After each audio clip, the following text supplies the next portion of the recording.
Hey Canucks fans, it's the rubber match between Vancouver and Montreal, and a few thoughts on the big Laine for Dubois trade. I'm Clay Emo, I'm at Canuck Clay on Twitter. I'm at Clayton Emo on Instagram. I'm the founder of the GLCPC, the Good Looking Canucks Positivity Club. This is my Canucks take, all in one take.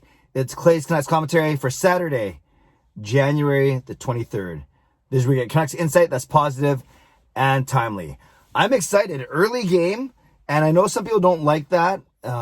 But on a weekend, I think it's fine because then the game ends. We can do the post-game live stream 15 minutes after the final whistle, and then you still have the rest of your night. So I'm looking forward to it. And remember, before this homestand started, I said the Canucks have to take 2 out of 3 from both Montreal and Ottawa. Then they'll come out of 10 games with a 5-5 record at 500, and they'll be right in the thick of things, battling for that 4th playoff spot. So the season is not over. The season is not done. Yes, it looked pretty bad on Thursday night. I will admit that. I will give you that. A 7-3 drubbing. But that was the night after the Canucks won. It wasn't a drubbing on Wednesday night.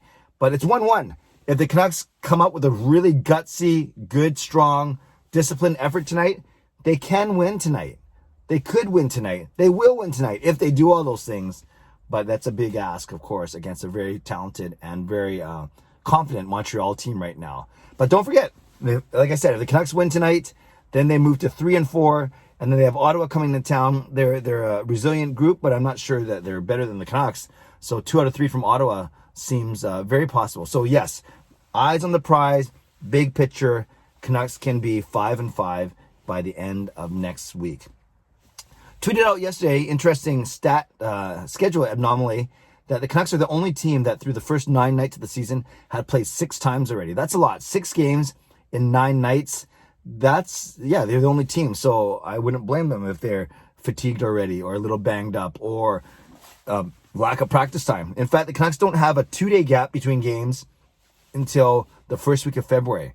So that's a long time. That's another 2 more weeks until they get that gap. But then hopefully you get a bit more time to rest as the season goes on. Other teams will catch up in the games played column, and then we can have more memorable, more meaningful comparisons, I should say. Okay, let's talk about tonight. One quick note about the Montreal Canadiens lineup. Well, I guess 2. Joel Armia, after the Tyler Myers hit, unfortunately is not able to play. He's out with a concussion, and therefore Montreal has activated Corey Perry from the taxi squad. So I expect Corey Perry to be a poop disturber tonight. We'll see if he's the one who goes after Tyler Myers or if someone else does. But I expect Tyler Myers to have to answer the bell tonight, especially given that there's no suspension and no fine. So he'll be playing tonight. So from the Montreal side, Armia out, likely Corey Perry in, and then likely Carey Price in net. Let's talk about the Canucks, and then we'll talk about Dubois and Laine. For the Canucks, I expect it to be Braden Holtby again. Not Thatcher Demko's fault that they lost, but he didn't do anything to help them win, and that's kind of been the storyline for the Canucks goalies over the 6 games. But if you're keeping in the rotation, you're keeping with the fact that Holtby actually won on Wednesday night, I think you go with Holtby in net. Forwards, I don't expect any change. Maybe Zach McEwen in for either Roussel or Jake, but we'll see about that. That's just my own personal opinion. And then on D is always going to be the interesting thing. So we know Myers is playing. We know Hamonic isn't. Okay, so we know that. We know that Rafferty isn't because he got reassigned to the taxi squad. And we know that Jordy Benn's in. So that tells me if Rafferty's going down, and we lost that either one of Edler or Chatfield are going to play. Because remember, Hamonic's the one that's out for sure. So, and with Rafferty out, then you're looking at likely, of course, your big 3 now of Hughes, Schmidt, and Myers. Then Jordy Benn's going to play, so picture him coming in for Rafferty. Ole Ulevi played last game. And then it's likely going to be one of Edler or Chatfield. Remember, Chatfield started last game, but then he left with an injury, but he could be okay, and Edler could be okay. And the reason why I say it could be either of those 2 guys is neither of them are on the injury list like Travis Hamonic is. So again, presume it's Edler, then really you're only starting with one defender that didn't really start the season with the team, and that would be Jordy Benn in for Travis Hamonic technically, because Hughes, Schmidt, Myers, Edler, and Ulevi all started on the opening night, and then like I said, Hamonic's out, Benn's in. That's the easiest way to think of it for the Canucks tonight. However, if Edler's out, then hopefully Chatfield goes in. Now you're looking at Chatfield and Ben as guys that didn't start the season. Regardless, the Canucks are about 8 or 9 deep on their decor already. Only 6 games in the season, so that is not necessarily a good thing. And of course, the biggest storyline I'll be watching is Tyler Myers. How are the Montreal Canadiens going to react? Are they going to go after him? Are they going to make him drop the gloves? Usually with these things, it never seems to equate, right? Joel Armia may be out for a couple weeks, whereas Myers has to, have one fight and then it's done. I'm not saying it's fair. I'm not saying it's not fair. I'd be saying this if it was a Canucks player that got hurt versus a Canucks player that did the hurting. But I expect Myers to have to drop the gloves once tonight, and then they'll just kind of move on with things. Okay, let's end off by talking about this big trade between Winnipeg and Columbus. Not a surprise, especially how the Pierre-Luc Dubois drama started to heat up, especially over the past few days. Patrik Laine has always said that he would requested a trade, but he was there almost in Winnipeg reluctantly. We know Jack Roslovic didn't have a contract and then we know, those are the 3 main pieces. So as everyone knows now, the trade was Winnipeg trading away Patrik Laine and Jack Roslovic to the Columbus Blue Jackets. In exchange, they get Pierre-Luc Dubois and the 2022 third-round draft pick of Columbus, next year's third-round draft pick.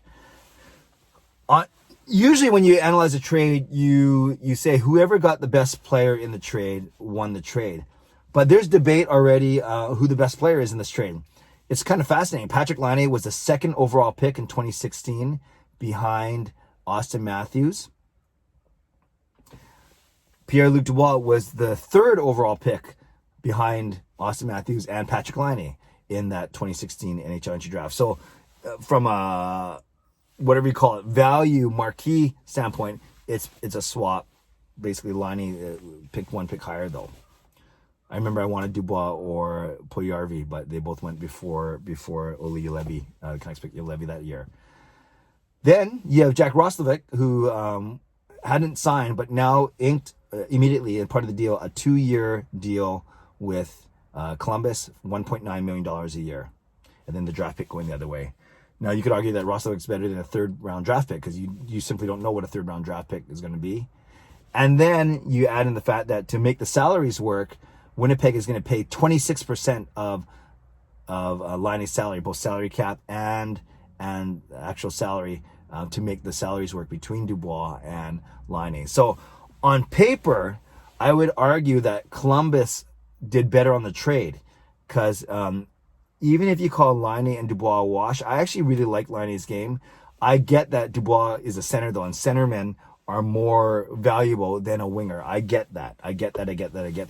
So, but I maybe, it might honestly be, I don't know enough about Dubois' game because I don't watch a lot of Columbus games where I watch more Winnipeg games. Winnipeg is my 2nd favorite team. So, you think on paper that Columbus did better because they got Laine, we'll say he's the more exciting player. I don't know if he's the better player.